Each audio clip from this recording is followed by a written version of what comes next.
Bonjour à tous, konnichiwa, minna, c'est Kazu. Alors on se retrouve aujourd'hui pour la deuxième partie de mes vidéos Get Me Ready With Me, donc qui prépare mon voyage. La dernière fois donc je vous avais montré mon bagage cabine, donc mon sac à dos. Aujourd'hui on va s'occuper de ma valise. Alors c'est c'est la grosse partie, c'est le gros truc. Donc c'est là où normalement il faut que vous ayez votre checklist. Moi je l'ai pas imprimée parce que je la connais par cœur, parce que je l'ai regardée des milliers de fois depuis que je l'ai faite. Donc j'en ai pas besoin, mais vous ayez-la pour être vraiment sûr de ne rien oublier. Donc la première chose que je vais vous montrer, c'est mes valises. Voilà, donc mes valises, c'est celle-là, et quand je dis mes, c'est parce qu'en fait, comme je l'expliquais dans une vidéo précédente, en fait, je pars avec All Nippon Airways, donc ANA, qui autorise 2 bagages en soute, sauf que la toute première partie de mon voyage, donc entre Paris et Düsseldorf, n'est pas exécutée par ANA, mais par la compagnie Eurowings, qui est une compagnie low cost de Lufthansa, qui n'autorise qu'un seul bagage soute, au contraire d'ANA. Donc en fait il va falloir que je ruse comme j'avais prévu un peu au départ. C'est-à-dire qu'à la base j'avais prévu de partir avec la grande valise là vide et la moyenne avec mes affaires rentrées à l'intérieur. Non pas à la base pour respecter un règlement, mais juste parce que eh bien j'avais prévu de garder la grande pour mettre tout ce que j'achèterais là-bas. C'est toujours d'actualité, sauf que du coup avec cette histoire de un seul bagage, du coup faut vraiment que toutes mes affaires rentrent dans la moyenne valise, ce qui va pas être de la tarte normalement, enfin je pense. Donc comme vous le constatez, j'ai déjà différencier mes valises. Alors déjà de base elles sont pas d'une couleur standard parce qu'elles sont couleur champagne, mais je les ai déjà différenciées. Donc comme vous le constatez, j'ai mis en pratique les conseils que je vous ai donnés dans le planning. Et donc du coup vous avez le ruban sur la poignée pour différencier la valise, l'étiquette de bagage que j'ai faite moi-même, il y a le gros autocollant fragile sur les 2 valises en fait, et j'ai fait des autocollants de mes groupes japonais préférés, donc News et Arashi, des 2 côtés des valises. Je vous montre pas l'autre côté parce que là elles sont un peu coincées. Donc voilà, et pour retenir le tout, j'ai mis du scotch transparent, et pour être sûr que le scotch transparent se barre pas et que donc mes autocollants ne se barrent pas, j'ai mis du Chatterton. C'est pas joli, mais au moins tout tiendra. Donc voilà, ça c'était pour les contenants. Maintenant on fait un petit tour, et en fait ce que vous voyez sur le lit, sur la droite c'est tous les vêtements qui doivent rentrer dans la valise, donc en ranger packing, et sur la gauche vous avez une grosse partie de ce qui n'est pas des vêtements mais qui doit quand même rentrer dans la valise, sachant que j'emmène aussi des cadeaux pour ma meilleure amie Christelle, qui ne sont pas là parce que je veux, si elle tombe sur la vidéo, je veux pas qu'elle voit de quoi il s'agit. Donc voilà, donc il faut que tout rentre là-dedans. Donc comme je le disais dans une précédente vidéo également, peut-être bien dans le planning, je ne sais plus, le maître mot quand on fait une valise, c'est l'organisation. Donc voilà tous les contenants que je vais utiliser pour faire ma valise. Donc celui-ci, ce sera ma trousse de toilette. Celui-ci, ce sera pour mettre les pantalons Bermuda et autres. Celui-là, ce sera pour mettre les t-shirts. Ça, c'est pour les chaussures. Celui-là, alors j'ai pas encore vraiment décidé celui-là ou celui-là. Celui-là ou celui-là. Mais l'un des deux sera pour mettre mes chaussettes et l'autre pour mettre mes sous-vêtements. Alors honnêtement, je pense que mes sous-vêtements seront dans les deux là et mes chaussettes dans celui-là. Alors vous allez me demander comment ça va tenir. Et avec le fameux Ranger Packing dont je vous parle depuis plusieurs vidéos. Alors, la première partie, le premier truc auquel on va s'attaquer pour la valise, c'est la trousse de toilette. Alors ça c'est une trousse qui vient de je ne sais même pas où, Clarins apparemment, que ma maman m'a donnée, et qui est parfaite parce qu'elle est très grande, donc elle a une très grande capacité, et en même temps elle est très simple Donc voilà, donc c'est celle que j'ai choisie. Donc là, vous voyez tout ce que je vais emmener, donc pas grand chose. Et je vous vois déjà arriver avec votre question, pourquoi il y a du film alimentaire sur les bouteilles? Et bien c'est tout simplement pour éviter qu'elle fuit. J'ai recouvert l'endroit où le produit sort avec ça. Et du coup ça va éviter que ça fuit partout dans la trousse de toilette. Donc il y a un shampoing, alors je vais pas vous donner les marques etc parce qu'on s'en fout. Donc j'ai juste pris un shampoing, un gel douche, de la mousse à raser, parce qu'apparemment je vais probablement aller dans un onsen, donc voilà. Je n'ai pas mis de film sur le déodorant parce que c'est du déo, ça veut pas fuir. Et je n'en ai pas mis non plus sur le dentifrice parce que comme il est neuf, il y a la pastille, voilà, il y a l'opercule, des rasoirs, la fameuse fleur de douche que j'ai achetée exprès, une brosse à dents de voyage et des lingettes déodorantes en supplément de celles qui seront dans mon bagage cabine au cas où. Et c'est tout. Voilà. Donc ça c'est ma trousse de toilette. On peut pas dire qu'elle prenne beaucoup de place. Ensuite, après la trousse de toilette, on va s'attaquer aux chaussures. Alors j'ai décidé de prendre finalement une seule paire de chaussures, non, deux paires de chaussures, comme je disais, en dehors de celles que je porterai sur moi le jour du départ. Donc celles que je porterai sur moi le jour du départ sont des baskets à scratch vernis noir. Et j'ai acheté exprès pour partir, donc je l'ai fait depuis une semaine parce que sinon j'aurais eu mal aux pieds, des chaussures, alors qui sont même pas des chaussures de marche, qui sont des chaussures standard, donc je ne vous montrerai pas là parce que elles sont à mes pieds, enfin non pas vraiment à mes pieds, mais enfin elles sont pas visibles quoi. Sinon j'ai prévu de prendre cette paire de sandales qui est neuve, je les ai gardées exprès pour pas les... Il y a encore le petit fil d'ailleurs, il faut que je le coupe. Je sais pas ce que j'ai fait de la paire de ciseaux, c'est pas grave. Donc il y a donc des baskets, enfin des sandales que j'ai pris exprès. Et donc toutes mes chaussures. Donc ces chaussures vont rentrer dans la trousse transparente que voici. Et elles rentrent pile poil au niveau de la taille. Heureusement que j'ai pas des pieds encore plus grands que ce que je n'ai déjà. Parce que sinon ce serait un petit peu la merde. Donc voilà. Donc là vous voyez, elles rentrent très bien. Et comme mes chaussures dont je vous parlais, les autres chaussures, ne rentreront pas là-dedans parce que c'est des grosses chaussures, j'ai décidé d'utiliser l'espace pour mettre mon parapluie pliable, dont je vous parlais aussi, les fameux sacs poubelles que j'aurai toujours sur moi, et la multiprise. J'ai également décidé d'utiliser la housse de mon ancien appareil photo comme truc pour transporter des pansements. Donc j'ai juste acheté une boîte de pansements tout bête et je vais juste les mettre dedans. Voilà, vous voyez ça rentre nickel. Et je les mets également dans cette housse. Voilà, donc je peux fermer la housse. Et comme vous voyez, hein, il y a même encore de la place si je veux encore rajouter des choses. Ensuite, alors je vais emmener ceci parce que déjà il faudra bien que je rebouche mes produits de toilette au retour. Et également parce que j'ai prévu d'acheter pas mal de CD et que pour éviter qu'ils s'abîment, je vais les mettre, je vais les emballer dans de la cellophane et ensuite dans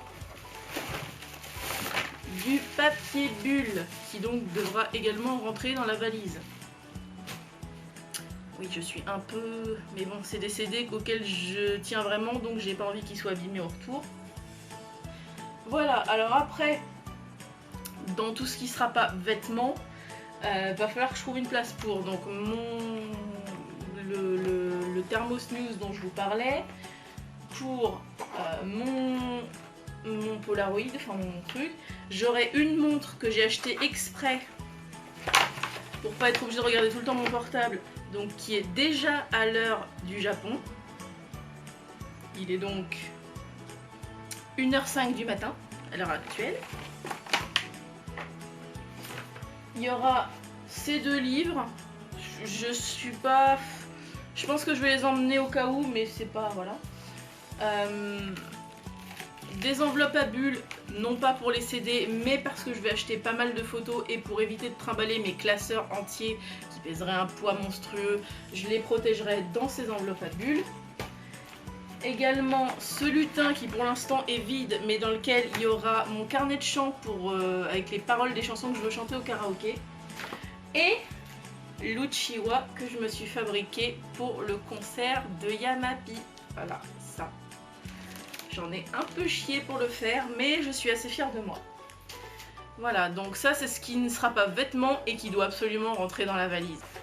Bon, finalement, entre temps, j'ai changé d'avis et en fait, j'ai décidé de mettre mes pansements dans une des petites trousses que j'avais prévues. Vous voyez, il en manque une. Donc dans la plus petite, j'ai décidé de mettre tout ce qui était du coup la mini pharmacie dont je vous parlais. Donc dedans, j'ai mis mes Advil Caps 400, mes Imodium et les fameux pansements que j'avais mis à la base mis là-dedans. Et du coup, voilà, donc là c'est parfaitement, vous voyez. Là, il n'y a plus de place. Mais du coup, tout est bien calé. Et du coup, il n'y a rien qui risque de se barrer. Donc maintenant qu'on a fait tous les petits à côté, on va passer au gros de l'affaire, c'est-à-dire ce dont je vous parle depuis plusieurs vidéos et dont vous vous demandez probablement ce que c'est et comment ça se passe, c'est le Ranger Packing. Donc pour la suite, pour commencer le Ranger Packing, on va commencer par les plus petits éléments, c'est-à-dire les chaussettes. Alors ce que je vous conseille moi, il y a plusieurs techniques, mais moi ce que je vous conseille c'est d'avoir des chaussettes qui sont extrêmement plates.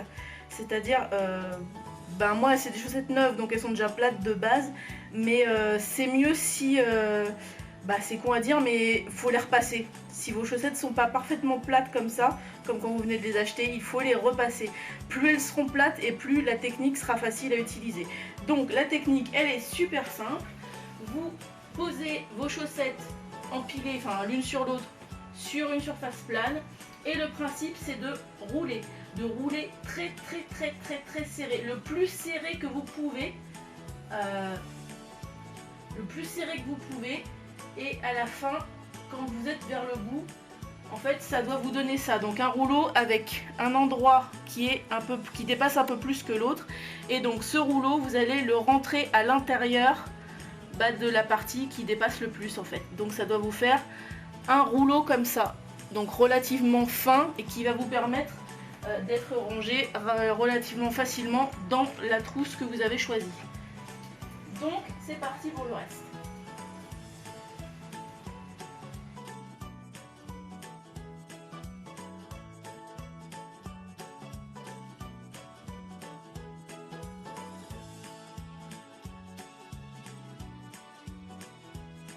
Voilà, donc à la fin vous vous rendez compte que tout rentre parfaitement dans la trousse que j'ai choisie pour les mettre.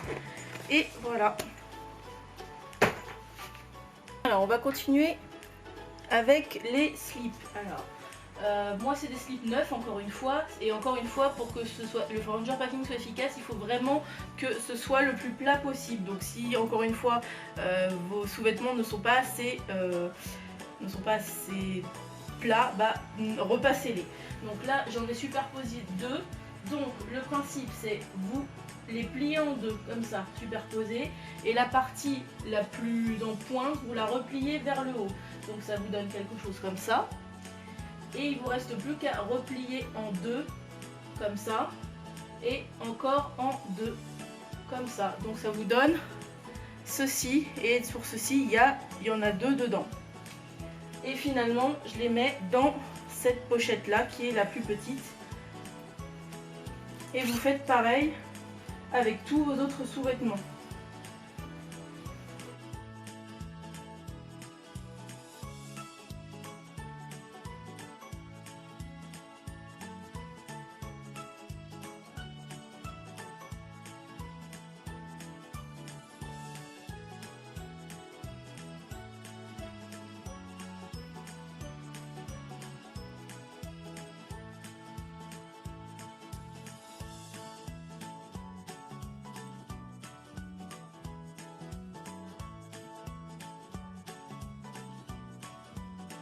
On va continuer avec les gros morceaux, donc les pantalons. On rentre dans le vif du sujet, vraiment, dans le Ranger Packing. Donc le pantalon, en fait, le principe, c'est pareil, vous le mettez sur une surface plane et vous allez mettre la partie que vous mettez, par laquelle vous l'enfilez, vers vous, et vous allez faire un gros revers. Donc un gros revers, mais vraiment quand je vous dis un gros revers, c'est un gros revers. Les poches c'est moche, mais vous en fichez un peu en fait. Donc voilà, un gros revers, comme ça. Et une fois que ce gros revers est fait, vous repliez les jambes l'une sur l'autre, donc ça vous donne ça. Et une fois que ça c'est fait, vous retournez l'ensemble pour avoir les jambes vers vous. Et c'est pareil, vous roulez. Tout est une question de roulage dans le Ranger Packing. Donc, comme pour les chaussettes, le plus serré que vous pouvez, le plus fin ce sera et le mieux ce sera et le moins de place ça prendra. Vous roulez jusqu'en haut, donc jusqu'à là où vous avez fait le revers. Et c'est là le truc magique, donc vous retrouvez avec quelque chose comme ça. Et en fait, le revers que vous avez fait tout à l'heure vous servira de poche pour fermer votre rouleau. Et voilà, donc là vous avez un jean. Bon, alors mon rouleau est un peu de traviole, mais comme ça vous avez le principe. Et vous faites la même chose avec tous vos pantalons. Et ça, vous le mettez, enfin moi en tout cas c'est ce que je vais faire, dans la plus grande pochette. Voilà, dans la plus grande pochette. Et vous faites la même chose avec tous vos pantalons.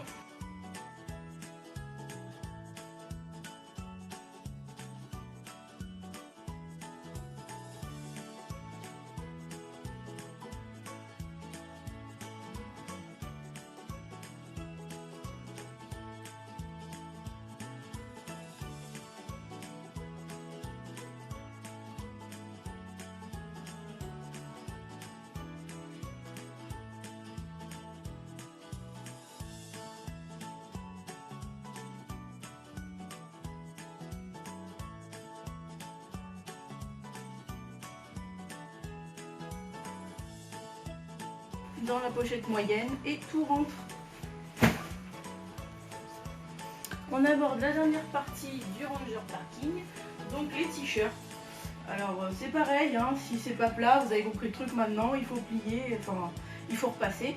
Donc pour le Ranger Packing des t-shirts, c'est très simple. Vous étalez votre t-shirt. Voilà. Vous faites le fameux revers dont j'ai parlé. Donc faites-le bien large. Hein. Quand même. Donc le fameux revers. Donc assurez-vous aussi que derrière il est équivalent. Ensuite, vous repliez vers le milieu.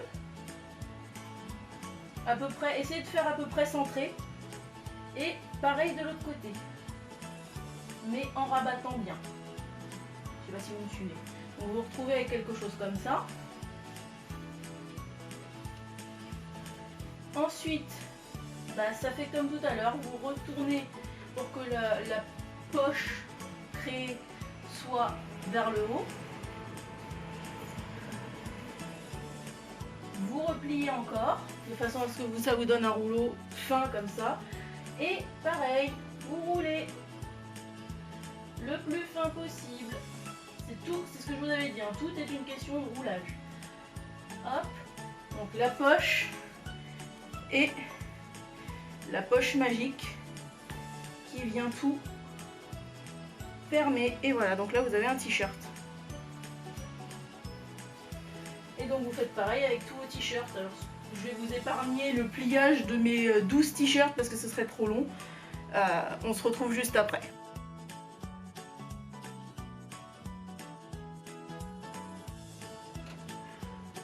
Et voilà, les 1, 2, 3, 4, 5, 6, 7, 8, 9, 10, 11, 12 t-shirts sont pliés en Ranger Packing, ils tiennent parfaitement dans la housse. Évidemment, moi ça m'a pris un temps fou parce que, bah voilà, mais forcément vous ça vous prendra moins de temps si vos t-shirts sont pas des tentes Quechua. Alors on va continuer avec le pyjama, donc vous mettez le t-shirt, enfin le haut du pyjama, sur l'envers ou sur l'endroit, peu importe, et le pantalon pyjama replié par-dessus. Ensuite vous repliez comme si vous alliez faire le ranger packing classique, et ensuite vous repliez encore en deux, vous roulez, vous faites cette fois-ci vous faites pas de poche, juste vous roulez le plus serré possible, encore une fois, et ce rouleau, ce gros rouleau, vous allez le mettre dans la dernière pochette qui vous restait, c'est la fameuse pochette qui aurait dû vous servir pour mettre vos sous-vêtements, si encore une fois vos sous-vêtements n'étaient pas des tentes Quechua. Voilà. Voilà, ça rentre, vous voyez. Ça rentre difficilement, mais ça rentre. Pour la veste et la chemise, vous faites exactement pareil. Donc vous refermez bien veste et chemise. Vous faites le revers en bas et vous croisez les manches en fait. Et ensuite vous repliez sur soi pour avoir le fameux rouleau. Voilà, donc exactement comme ça change rien, c'est exactement pareil que pour les t-shirts. Hop, on roule, on roule, on roule. Et à la fin, on fait le rouleau. C'est con. Voilà. Donc ça. Et pareil avec la veste. Vous voyez, vous pouvez balancer le rouleau, il se défait pas. Hein. Donc pareil. Revers.